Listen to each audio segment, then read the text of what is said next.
Hello दोस्तों, स्वागत है आपके अपने यूट्यूब चैनल मास्टरमाइंड क्लासेस पर। तो आज की इस वीडियो में क्लास 12th केमिस्ट्री की कुछ मोस्ट इंपोर्टेंट अभिक्रियाएं देखने वाले हैं जो कि बोर्ड एग्जाम 2026 के लिए मोस्ट इंपोर्टेंट है, यानी 100% ये अभिक्रियाएं आपको बोर्ड एग्जाम में देखने को मिलेंगी। तो वीडियो को शुरू करते हैं। सबसे पहले यहाँ पर हमारी पहली अभिक्रिया है हाफमान ब्रोमाइड अभिक्रिया, जो कि बोर्ड एग्जाम के लिए मोस्ट इंपोर्टेंट है। हर साल ये अभिक्रिया आती है। तो इस अभिक्रिया में आपको लिखना है, बिल्कुल ईजी लैंग्वेज में लिखा हुआ है कि वह अभिक्रिया है जिसमें एलिफेटिक वह अभिक्रिया जिसमें एलिफेटिक या एरोमेटिक एसिड एमाइड द्रव ब्रोमीन के साथ कास्टिक पोटास की उपस्थिति में अभिक्रिया करके प्राथमिक एमीन एक कार्बन कम का, ध्यान रखना है इसमें लिखना है आपको, एक कार्बन कम का प्राथमिक एमीन बनाते हो हॉफमान ब्रोमाइड अभिक्रिया कहलाती है। इसमें होता क्या है, इसमें होता है समूह CuNH2 समूह को NH2 समूह में परिवर्तित किया जाता है। इस अभिक्रिया आपको एग्जाम्पल में लिखना है कि एस्टीएमाइड की अभिक्रिया जब द्रव ब्रोमीन के साथ कास्टिक पोटास की उपस्थिति में कराई जाती है तो यहाँ पर मेथिल एमीन बनता है। क्या बनता है? मेथिल एमीन बनता है। साथ ही K2CO3 बनता है, पोटेशियम कार्बोनेट और पोटेशियम ब्रोमाइड बनता है, और साथ ही दो अणु जल के निकल जाते हैं। तो ये बिल्कुल ईजी है और हर साल बोर्ड एग्जाम में आती है। इस साल भी इसके आने के चांस है, तो आप इसे जरूर तैयार करके जाएं। इसके बाद अगली अभिक्रिया है हमारी कोलवे विद्युत अपघटन।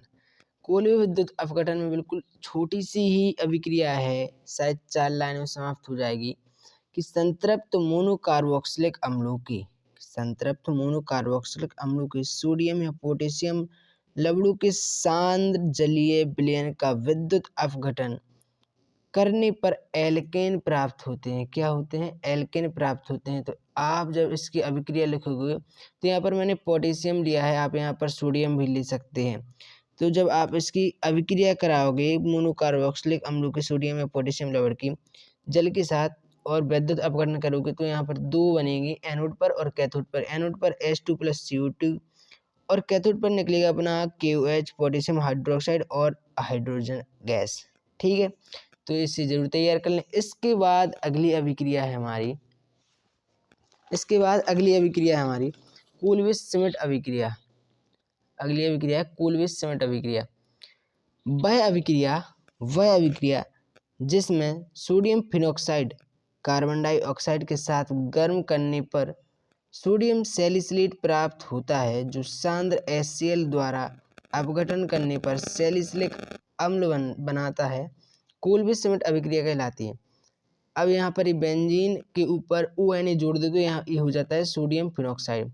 इसको जब कार्बन डाइऑक्साइड के साथ अभिक्रित करेंगे 140 डिग्री सेल्सियस पर तो यहाँ पर बनेगा सोडियम सैलिसिलेट, और जब इसका सांद्र HCl द्वारा जल अपघटन करा जाएगा तो यहाँ पर बनेगा सैलिसिलिक अम्ल प्लस NaCl।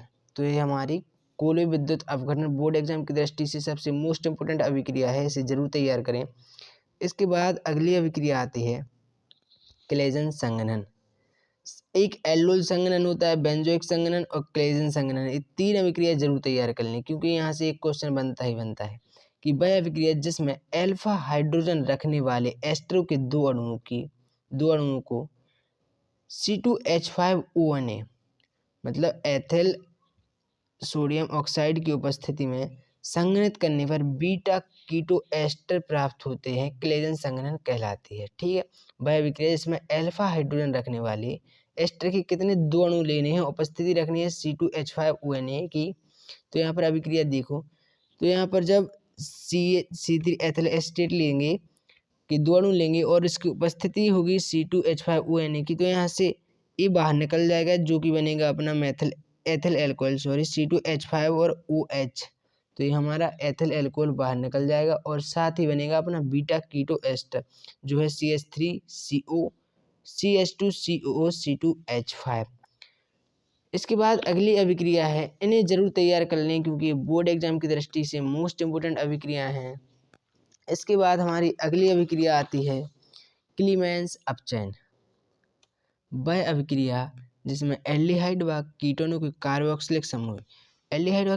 कार्बोक्सिलिक समूह ZnHD व सांद्र HCl द्वारा मैथिलीन समूह में अपचयित हो जाते हैं, क्लीमेंस अपचयन कहलाता है। ठीक है, इसको जरूर ध्यान रखना कि इसमें एल्डिहाइड और कीटोनों के कार्बोक्सिलिक समूह रहते हैं और उपस्थिति होती है ZnHD व HCl की। ठीक है, तो यहाँ पर जैसे लिया हुआ है एस्टिएल्डिहाइड, इसका जब अपचयन कराएंगे ZnHD और सांद्र HCl की उपस्थिति में यहाँ पर बनेगा हमारा CH3 और CH3। आप इसको इस प्रकार भी लिख सकते हैं, इस H को यहाँ जोड़कर CH3 सिंगल बॉन्ड CH3, ठीक है।